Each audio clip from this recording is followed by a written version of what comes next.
Friends, screen మీద video చూస్తున్నారు కదా! న్యూ ఇయర్‌కి అయితే చేశాను. సౌండ్ అయితే మ్యూట్‌లో పెట్టాను. ఫుల్ సౌండ్‌తో వినాలనుకుంటే ఇన్‌స్టాగ్రామ్‌లో అలాగే టెలిగ్రామ్ ఛానల్‌లో అప్‌లోడ్ చేస్తాను. వీటి లింక్స్ అయితే డిస్క్రిప్షన్‌లో ఉన్నాయి. వీడియో నచ్చినట్లయితే లైక్ చేయండి. మరిన్ని వీడియోస్ కోసం మన ఛానల్‌ని సబ్స్క్రైబ్ చేసుకోండి. మీరు కూడా మీ ఫోటోస్‌తో చేసుకోవాలని ఇంట్రెస్ట్ ఉంటే వీడియోని స్కిప్ చేయకుండా చూడండి. అలైక్ మోషన్‌లోకి ప్రాజెక్ట్ అయితే ఇంపోర్ట్ చేసుకోండి. డిస్క్రిప్షన్‌లో ఉంటుంది. ఇంపోర్ట్ చేసుకొని ఓపెన్ చేసుకోండి.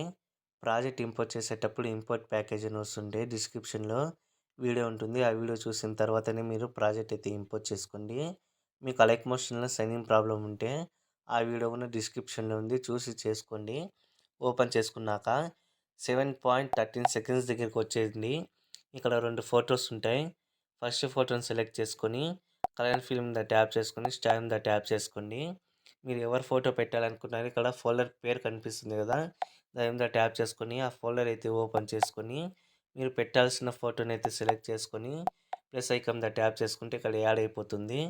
కింద ఇంకో ఫోటో ఉంటుంది. దాని మీద ట్యాప్ చేసుకొని కలర్ ఫిల్మ్ మీద ట్యాప్ చేసుకొని స్టాండ్ మీద ట్యాప్ చేసుకోండి. ఇక్కడ మీ ఇష్టం. మీరు ఇందాక పెట్టిన ఫోటోనే పెట్టుకోవాలనుకుంటే పెట్టుకోండి. లేకపోతే వేరే ఫోటో పెట్టాలనుకుంటే వేరే ఫోటోని సెలెక్ట్ చేసుకొని ప్లస్ ఐకాన్ మీద ట్యాప్ చేసుకుంటే ఆ ఫోటో అనేది యాడ్ అవుతుంది. పైన ఒక గ్రూప్ ఉంటుంది. ఆ గ్రూప్‌ని సెలెక్ట్ చేసుకొని ఎడిట్ గ్రూప్ మీద ట్యాప్ చేసుకోండి. ఇక్కడ ఫోటోస్ ఉంటాయి. అది హైడ్ చేసి ఉంటాను. ఆ కన్ను ఐకాన్ ఉంది కదా! దాని మీద ట్యాప్ చేసుకోండి. అన్ని ఫోటోస్ అయితే అన్‌హైడ్ చేసుకోండి. ఆ ఫోటో మీద ట్యాప్ చేసుకొని కలర్ ఫిల్మ్ మీద ట్యాప్ చేసుకొని స్టాండ్ మీద ట్యాప్ చేసుకొని మీరు పెట్టాల్సిన ఫోటోని సెలెక్ట్ చేసుకొని సేమ్ ప్లస్ ఐకాన్ మీద ట్యాప్ చేస్తే యాడ్ అయిపోతుంది. సేమ్ అన్ని ఫోటోస్ అయితే రీప్లేస్ చేసుకొని బ్యాక్‌కొచ్చేయండి. పైన ఇక్కడ షేర్ ఐకాన్ ఉంది కదా! దాని మీద ట్యాప్ చేసుకొని ఇక్కడ వీడియో అనేది ఏ క్వాలిటీలో కావాలో సెలెక్ట్ చేసుకొని ఎక్స్‌పోర్ట్ చేసుకోండి. వీడియో నచ్చినట్లయితే లైక్ చేయండి. మరిన్ని వీడియోస్ కోసం మన ఛానల్‌ని సబ్స్క్రైబ్ చేసుకోండి.